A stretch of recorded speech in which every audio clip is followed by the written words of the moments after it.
तो एक ने अयान से पूछा, अयान तुम्हारे उन प्रोटेस्टर्स के साथ क्या डील है, रिवील करो। पर अयान ने तो उसके नर्व ही पकड़ लिए। एक, तुम सच में ये जानना चाहते हो या फिर कुछ टाइम तुम मेरे साथ अकेले में स्पेंड करना चाहते हो? एक गुस्से में अयान को डांटने लगा, तुम पागल हो गया, कौन तुम्हारे क्लोज आना चाहेगा? पर अयान फिर बोलने लगा, क्या प्रॉब्लम है अगर तुम मेरे क्लोज आए तो? फिर वो एक के क्लोज आने लगा। एक बहुत ज्यादा नर्वस हो गया, वो तुरंत अयान से दूर हट गया। देखो, कोई भी मेरे क्लोज आए मैं कुछ भी फील नहीं करता। पर ये गलतफहमी भी अयान ने उसकी दूर कर दी। वो फिर से एक के क्लोज आने लगा। एक, तुम्ही ने तो कहा था तुम्हारे क्लोज कोई भी आए तुम कुछ भी फील नहीं करते। एक ने खुद को बचाने के लिए वहीं पड़ा एक बाम्बू स्टिक उठा लिया और अयान को दूर रहने के लिए बोलने लगा। पर अयान का तो जैसे ब्रेक ही फेल हो गया था।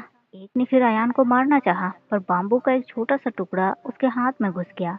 अयान ने तुरंत एक का हाथ पकड़ लिया और चेक करने लगा। देखो एक, तुम्हारे हाथ में बाम्बू का टुकड़ा घुस गया। एक ने तुरंत अपना हाथ हटा लिया। अयान, ये तुम्हारा बिजनेस नहीं है। अयान ने भी कोई बहस नहीं की और सीधे एक के कोट से उसका बैज निकाल लिया। फिर उसमें लाइटर से आग लगाने लगा।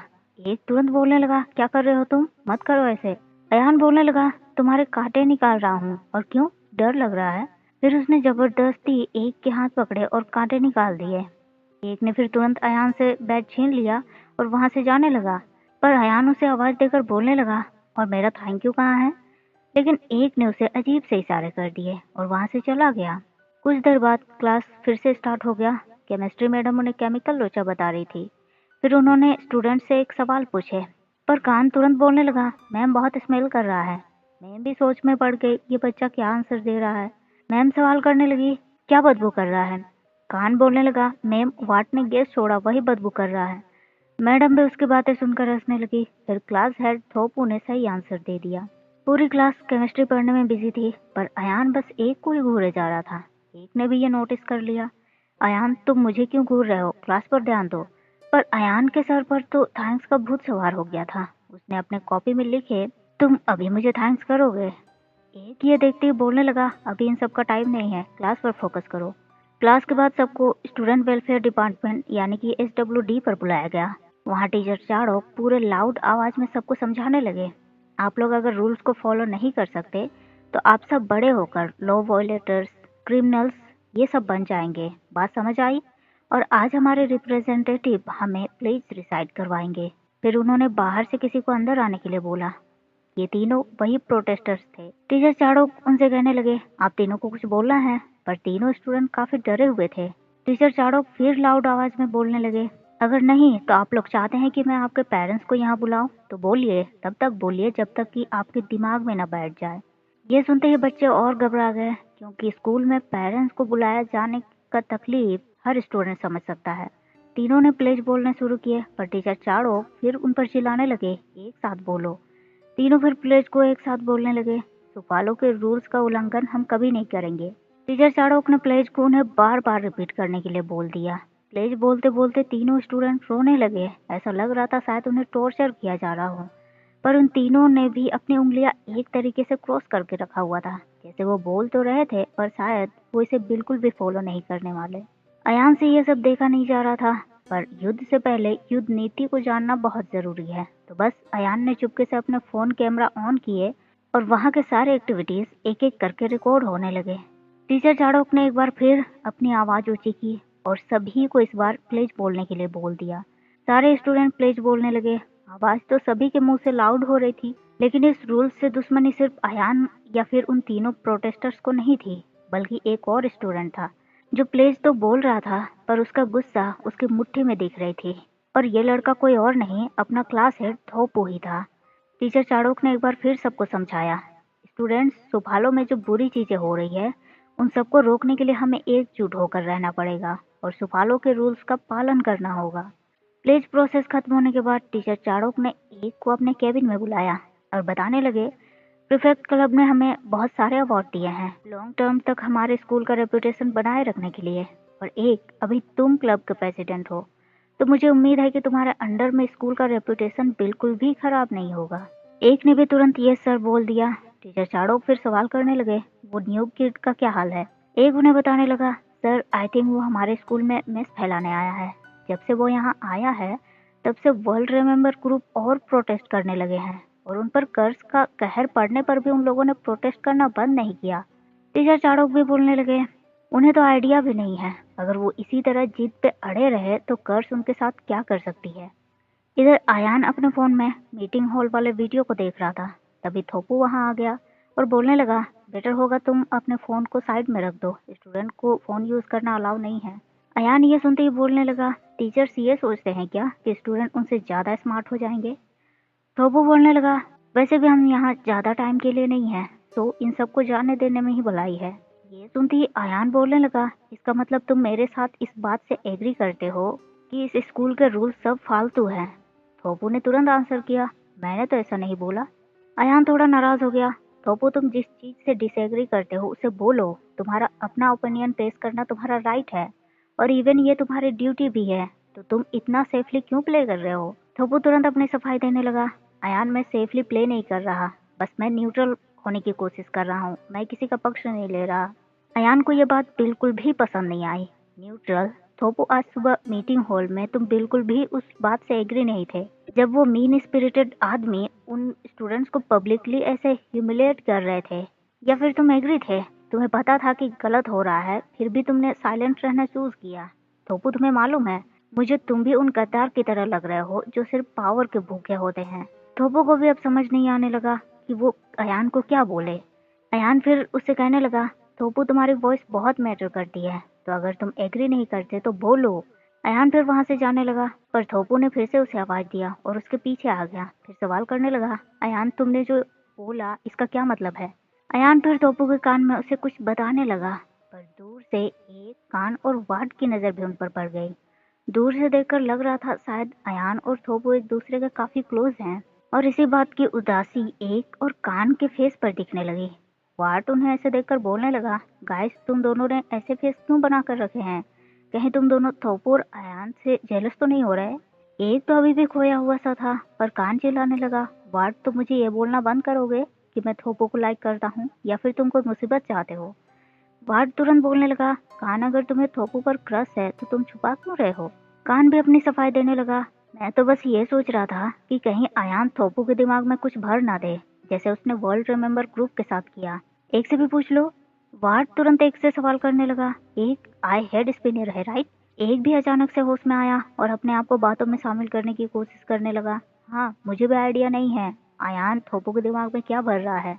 वार्ड दोनों से कहने लगा, गाइस अगर तुम दोनों ये जानना चाहते हो तो क्यों ना उन दोनों से ही पूछ लिया जाए। दोनों ने तुरंत एक साथ वार्ड को ना बोल दिया। वार्ड बोलने लगा, गाइस तुम दोनों जानना चाहते हो पर पूछना नहीं चाहते, बस अपने दिमाग में ही खिचड़ी पकाए जा रहे हो। एक बोलने लगा, मैं अयान से बाद में पूछ लूंगा, अब हम राउंड पे हैं तो चलो। फिर वो आगे बढ़ गया, पीछे पीछे कान भी। पर वार्ड ने सोचा क्यों ना जिगरियों की हेल्प की जाए। उसने वहीं से अयान और थोपू को आवाज दिया, पर वार्ड कान ने तुरंत उसका मुंह बंद कर लिया और खींचते हुए उससे वहां से लेकर चले गए। अयान और थोपू को भी उनकी हरकत अजीब लगी, इन सबको हुआ क्या। थोपू फिर अयान से कहने लगा, अयान तुम्हें मालूम है ना, जो तुमने मुझसे कहा वो तुम स्कूल में किसी और से नहीं कह सकते। अयान ने भी हाँ में सर हिलाया। थोपू फिर अयान को बताने लगा अभी उसे लाइब्रेरी जाना है, पर अयान ने उसे पूछा, थोपू तुम इस सैटरडे को फ्री हो। थोपू सवाल करने लगा, क्यों, पर अयान ने पता नहीं उसे क्या बताया। दूसरी तरफ टीचर चाड़ोक और टीचर सानी दोनों को सुपालो के प्रिंसिपल ने अपने ऑफिस में बुलाया और उन्हें एक वीडियो दिखाने लगी। ये वीडियो स्कूल में हो रहे प्रोटेस्ट की थी। प्रिंसिपल फिर दोनों को डांटने लगी, हमारे स्कूल का ये वीडियो पूरे इंटरनेट पर वायरल हो रहा है, लोग इसके बारे में ट्वीट कर रहे हैं और ऊपर से सारे पेरेंट्स भी बहुत नाराज हैं। आपको मालूम है इसकी वजह से हमारे स्कूल का रेपुटेशन कितना डैमेज हुआ है। टीचर चाड़ोक अपनी बात रखने लगे, मैडम हम कोई ना कोई रास्ता निकाल लेंगे इसे हैंडल करने का। मैडम फिर उन पर चिल्लाने लगी, इसे अभी फिक्स कीजिए, हम और स्पॉन्सर के लॉस को अफोर्ड नहीं कर सकते। फिर टीचर चाड़ोक और टीचर सानी दोनों प्रिंसिपल के ऑफिस से बाहर आ गए। टीचर सानी सवाल करने लगी, सर आप क्या करने वाले हैं। टीचर चाड़ोक ने जवाब दिया, कुछ बड़ा करना होगा। पर टीचर सानी अपना ओपिनियन पेश करने लगी, सर कैसा रहेगा कि हम वर्ल्ड रिमेंबर ग्रुप के ऑफर को सुने और कॉम्प्रोमाइज करने का कोई रास्ता ढूंढे, ताकि उन्हें भी पता चल सके कि हम उनकी बात सुनते हैं। पर यह सुनते ही टीचर चाड़ोक के हाव भाव बदल से गए। टीचर सानी, हम उन लड़कों की बात सुनेंगे, ठीक है, आपको जैसा ठीक लगता है आप उस तरह से उनके साथ डील कीजिए और मैं अपनी तरह से डील करूंगा। इसके बाद टीचर चाणोक ने एक को क्लियर इंस्ट्रक्शंस दे दिए। ये सोशल मीडिया एज एकदम कचरा है। वीडियो पूरी तरह से वायरल हो गया है। अब से कोई भी स्टूडेंट तुम्हें फोन चलाते दिखे तो तुरंत उसे फोन छीन लेना। Got it? एक ने एक ओबीडियंट स्टूडेंट की तरह हाँ में आंसर किया। टीचर चाणोक फिर एक से अयान के बारे में पूछने लगे। एक ने उन्हें बताया, सर मुझे भी लगता है कि उन प्रोटेस्टर्स के पीछे उसी का हाथ है। उस दिन अयान ने उन गैंग्स को कुछ बोला और वो तुरंत मान गए। टीचर चाणोक तुरंत बोलने लगे, एक सब कुछ अपने कंट्रोल में कर लो, इससे पहले कि चीजें आउट ऑफ कंट्रोल हो जाए। फिर वो वहां से चले गए। तो वो इधर लाइब्रेरी में बुक्स ढूंढ रहा था। तभी रेक की दूसरी तरफ उसे कान दिख गया। कान भी उसे ही देख रहा था, मतलब वो थोपो को ही देखने आया था। कान सवाल करने लगा, थोपो कुछ ढूंढ रहे हो, मैं हेल्प करूं? पर थोपो ने मना कर दिया। इट्स ओके, मुझे सब मिल गया है। कान फिर बोलने लगा, थोपो तुम ग्रुप रिपोर्ट रेडी कर रहे हो तो तुमने मुझे बताया क्यों नहीं? थोपो बोलने लगा, तुम हमेशा यहाँ बस सोने आते हो, मुझे ही सब कुछ करना पड़ता है। बाय द वे तुम मेरा पीछा करते हुए यहाँ क्यों आ गए? तुम्हें मुझसे कोई काम है? कान बोलने लगा, मैं तो बस ये देखने आया था कि तुम किससे मिल रहे हो। थोपो को कान की बातें अजीब लगी। कान, तुम्हें क्या लगता है मैं किससे मिलूंगा? कान बोलने लगा, अयान। थोपो तुम उस अयान से दूर रहो, मैं तुम्हारे लिए वरीड हूँ। मेरा मतलब है कि टीचर और एक सस्पेक्ट कर रहे हैं कि अयान उन प्रोटेस्टर्स गैंग के साथ है। पर ये सुनते ही थोपो बोलने लगा, मैं उससे मिलूंगा भी तो क्या प्रॉब्लम है? इसके लिए मुझे फॉलो करना जरूरी है, या फिर तुम डर रहे हो कि मुझ पर भी उनकी तरह कर्ज का कहर पड़ेगा? कान बोलने लगा, हाँ थोपो, तुम्हारे डैड भी यहीं से पढ़े हैं तो तुम्हें ये बात अच्छे से समझना चाहिए। यानी कि थोपो के मन में भी अयान की तरह सुफालो को लेकर कुछ बुरी यादें जुड़ी हैं। ब्रेक के टाइम प्रोटेस्टर्स गैंग की चीख सुनकर सब उनके पास पहुंचे तो वहां उन्होंने जितने भी पोस्टर्स बनाए थे प्रोटेस्ट करने के लिए, उन सब पर खून लगा हुआ था। वो जगह पूरी तरह से खून से लथपथ था और हर एक पोस्टर को खून से रंग दिया गया था। सब हैरान थे। नोंग तो बहुत घबरा गया, उसे लग रहा था ये कर्ज का कहर है। पर नान और नियान ने उसे समझाया, ऐसा कुछ भी नहीं है, इसके पीछे जरूर किसी न किसी का हाथ है। तभी अयान भी वहां पहुंच गया। भीड़ को साइड हटाकर वो डायरेक्ट उन पोस्टर्स के पास आ गया। वो भी वहां का नजारा देखकर हैरान हो गया। फिर उसने वहां बिखरे खून को टच किया। कुछ देर बाद सारे स्टूडेंट वहां से चले गए सिवाय अयान और उन तीनों प्रोटेस्टर्स के। नोंग का तो डर के मारे जान निकल रही थी। वो रोने लगा, गाइस ये सब इसीलिए हो रहा है क्योंकि हमने प्लेज को तोड़ा। नान उसको बोलने लगा, नोंग ऐसा बिल्कुल भी नहीं है, ये प्लेज व्लेज कुछ भी नहीं होता, और मैंने देखा उस टाइम तुम्हारे फिंगर भी क्रोस्ड थे। नियान ने भी दोनों को डांट कर शांत कर दिया। बस करो गाइस, स्पेशली तुम नोंग, पागलों जैसे बिहेव मत करो। अयान फिर तीनों से कहने लगा, गाइस इसका मतलब तुम लोग जो कर रहे हो वो काम कर रहा है। किसी को तकलीफ हुई है जो सुफालो के रूल्स पर विश्वास रखता है, इसीलिए उसने ये सब तुम्हें डराने के लिए किया है, क्योंकि कर्ज के पास उसका कोई हाथ पैर तो है नहीं जो वो ये करेगा। नान और नियान तो काफी खुश हो गए, पर नोंग का डर अभी भी उस पर हावी था। नोंग नियान ने फिर उसे डांट लगा दिया, नोंग तुम डरना बंद करो, ये सब हमें डराने के लिए था ताकि हम प्रोटेस्ट करना बंद कर दे। अयान भी उनसे सवाल करने लगा, गाइस तुम सबको अब डर लगने लगा है क्या? नान नियान दोनों अयान से कहने लगे, अगर हमें डरना होता तो उसी टाइम प्रोटेस्ट करना छोड़ देते जब हम पर फ्लावर पॉट गिरने वाला था। अयान को उसके जोश पसंद आए। ओके गाइस, तो मैं उन्हें एक साइन भेजता हूँ। उनका ये कोशिश बिल्कुल भी काम नहीं आया। तीनों प्रोटेस्टर्स का जोश अयान की वजह से और बढ़ गया। ब्रेक के बाद क्लास में टीचर सानी ने सारे स्टूडेंट को अपने एप्टीट्यूड टेस्ट के मार्कशीट दे दिए, जो यूनिवर्सिटी में जाने के लिए एंट्रेंस टेस्ट की प्रैक्टिस थी। पूरा क्लास एक्साइटेड, सब एक दूसरे से मार्क्स पूछ रहे थे। पर हर टाइम हंसमुख दिखने वाला वाट आज मायूस था। उसका बेंचमेट भी आज एब्सेंट था। टीचर सानी की नज़र भी उस पर पड़ गई और क्लास के बाद उन्होंने वाट को अपने केबिन में बुलाया। फिर सवाल करने लगी, वाट तुम आजकल ठीक हो? तुम मुझ पर ट्रस्ट कर सकते हो तो बताओ। पर वाट बोलने लगा, मैम मैं बिल्कुल ठीक हूँ, कोई भी बात नहीं है, और मेरे हर सब्जेक्ट में नंबर्स भी अच्छे आ रहे हैं। मैम बोलने लगी, वाट मुझे मालूम है तुम बेस्ट क्लास के परफेक्ट स्टूडेंट हो, कुछ भी प्रॉब्लम नहीं है, पर फिर भी मुझे ऐसा क्यों लग रहा है कि तुम खुश नहीं हो? वाट थोड़ा सोच में पड़ गया। फिर उसने बोला, मैम मैं शायद बहुत हार्ड स्टडी करता हूँ इसीलिए थोड़ा थका हुआ दिख रहा हूँ। मैडम भी वाट की बात से सहमत थी। हाँ वाट, मैं समझ सकती हूँ, 12th ग्रेड में बहुत मेहनत करने पड़ते हैं। वाट फिर पूछने लगा, मैम और कोई बात है या फिर मैं जाऊँ, मुझे कान और एक से मिलने जाना है। मैडम ने भी उसे जाने के लिए बोल दिया। शाम को फिर से तीनों जिगरी एक ही रूम में इकट्ठा थे। एक उन्हें समझा रहा था कि प्रोटेस्टर्स को कैसे रोके, पर वाट उसके वीडियो बना रहा था। एक ये देखते ही सवाल करने लगा, वाट तुम मेरे वीडियो क्यों बना रहे हो? कान की नज़र भी वाट के कैमरे पर गई। वाह वाट, न्यू कैमरा, लग्जेरियस स्टफ लग रहा है। एक भी सवाल करने लगा। वाट, तुमने यूनिवर्सिटी में कम्युनिकेशन आर्ट्स पढ़ने के लिए प्लान बना लिया है क्या? पर वाट ने ना बोल दिया। कान ये सुनते ही बोलने लगा, वाट, मुझे तो लगा था इतनी एक्सपेंसिव चीज में तुमने इन्वेस्ट किए हैं तो तुम जरूर इससे शॉर्ट फिल्म शूट करोगे। वाट तुरंत बोलने लगा, गाइस, तुम लोगों का दिमाग खराब हो गया है क्या? मेरी फैमिली मुझे मार डालेगी। तुम्हें मालूम है मेरी फैमिली में डॉक्टर्स इंजीनियर्स के ट्रीज बने हुए हैं। पर एक थोड़ा सैड हो गया। गाइस, तो नेक्स्ट ईयर हम लोग यूनिवर्सिटी में चले जाएंगे, राइट? और फाइनली इस इंसेन कर्ज से छुटकारा मिल जाएगा। उसकी बातें सुनकर वाट और कान भी मायूस हो गए। कान बोलने लगा, मुझे अच्छा नहीं लगता जो भी वो गैंग करते हैं, पर मैं नहीं चाहता कि उन्हें कुछ हो। एक, तुम्हें लगता है कि हम टाइम पर कर्ज को रिवर्स कर पाएंगे?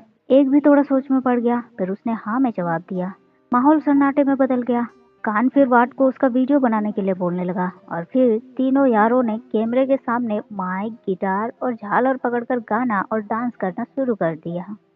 तो इसी के साथ ये एपिसोड यहीं एंड हो गई। तो वीडियो आपको कैसे लगी कमेंट करके ज़रूर बताइएगा। अच्छी लगी हो तो लाइक शेयर ज़रूर कर दीजिएगा। मिलते हैं फिर मेरे अगले वीडियो में, तब तक के लिए थैंक यू, शुक्रिया, बाय बाय।